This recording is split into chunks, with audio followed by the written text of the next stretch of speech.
नमस्कार। इन दिनों पूर्वांचल की राजनीति में नारद को लेकर के घमासान मचा हुआ है और नारद राय के बारे में अगर बात करें तो बलिया संसदीय क्षेत्र से इस समय नारद राय ने एक बयान देकर के सियासी गलियारों में हलचल मचा दिया है। नारद राय बलिया के उसी सीट से जाने जाते हैं जहां कभी पूर्व प्रधानमंत्री चंद्रशेखर का बोलबाला हुआ करता था। पूर्व प्रधानमंत्री चंद्रशेखर का ये मजबूत गढ़ माना जाता था। किसी ज़माने में उनको युवा तुर्क की संज्ञा दी जाती थी और 8 बार बलिया के रास्ते होते हुए उन्होंने दिल्ली तक का सफ़र तय किया था और वीपी सिंह के बाद देश के प्रधानमंत्री तक वो बने थे। ऐसे में समाजवादी पार्टी के खेमे से एक बुरी खबर आई कि नारद राय ने जो है अपने सियासी जो सफ़र रहा है समाजवादी पार्टी के साथ का, उसको जो है उन्होंने विराम दिया है। उन्होंने कहा है कि सपा सुप्रीमो अखिलेश यादव ने बलिया की एक जनसभा में उनकी बेइज्जती मंच पे की, जिसको लेकर के उनके मन में काफ़ी दुख था और उन्होंने सपा का दामन छोड़ने तक का ऐलान कर दिया और बीजेपी के चाणक्य अमित शाह के साथ मिल करके उन्होंने बंद कमरे में मीटिंग किया और जल्द ही हो सकता है कि वो भाजपा का दामन थामते हुए नजर आएंगे। ऐसे में कहा जा रहा है कि पूर्वांचल की जो सियासत होगी उसमें जो है नारद राय का एक इम्पैक्ट देखने को मिलेगा। उसके पीछे का कारण यह है कि बलिया का जो सीट है उसमें भूमिहार बिरादरी का वोटों की संख्या जो है काफ़ी ज़्यादा है।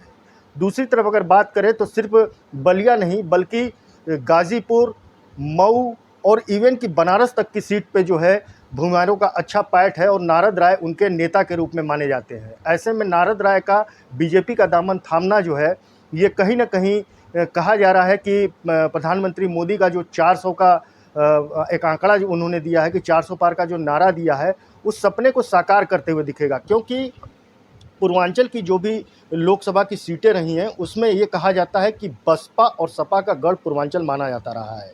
क्योंकि 2014 तक जो है बीजेपी बलिया में जो है अपनी साख तलाश रही थी और मोदी की लहर आने के बाद 2014 में भरत सिंह वहाँ से चुनाव जीतते हैं और बीजेपी का गढ़ के रूप में जो है वो बलिया परिवर्तित होता है। और ऐसे में बीजेपी 2019 इलेक्शन में जो है लोकसभा के चुनाव में जो है भरत सिंह का भी टिकट वहाँ से काटती है और बीरेंद्र सिंह मस्त को वहाँ से टिकट देती है और वो फिर से वहाँ पे बीजेपी की जो है जीत वहाँ पे होती है।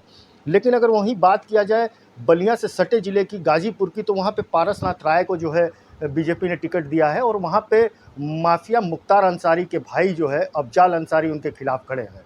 ऐसे में भुइयारों का जो एक वोट बैंक है वो कहीं ना कहीं डाइवर्ट होकर कहा जा रहा है कि वो बीजेपी के साथ जाएगा। क्योंकि मुख्तार अंसारी और अफजाल अंसारी की फैमिली का इस बिरादरी से भी काफ़ी कनेक्टिविटी रहा है पूर्वांचल के काफ़ी क्षेत्रों में।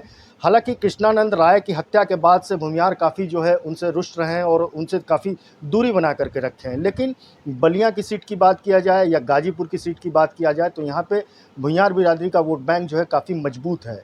अब ये तो आने वाला समय बताएगा कि ये बिरादरी जो है किसके साथ जाएगी। लेकिन सियासी गलियारे में नारद राय के इस बयान के बाद कि अखिलेश यादव ने मंच पे उनकी बेइज्जती की है, इसके बाद से कुछ हलचल मची हुई है। फिलहाल नारद राय जल्द ही हो सकता है भाजपा का जब दामन थामेंगे तो अगली बार अगली कड़ी में हम आपसे फिर बातचीत करेंगे इसका पूर्वांचल की राजनीति पे क्या इफेक्ट पड़ने वाला है। नमस्कार।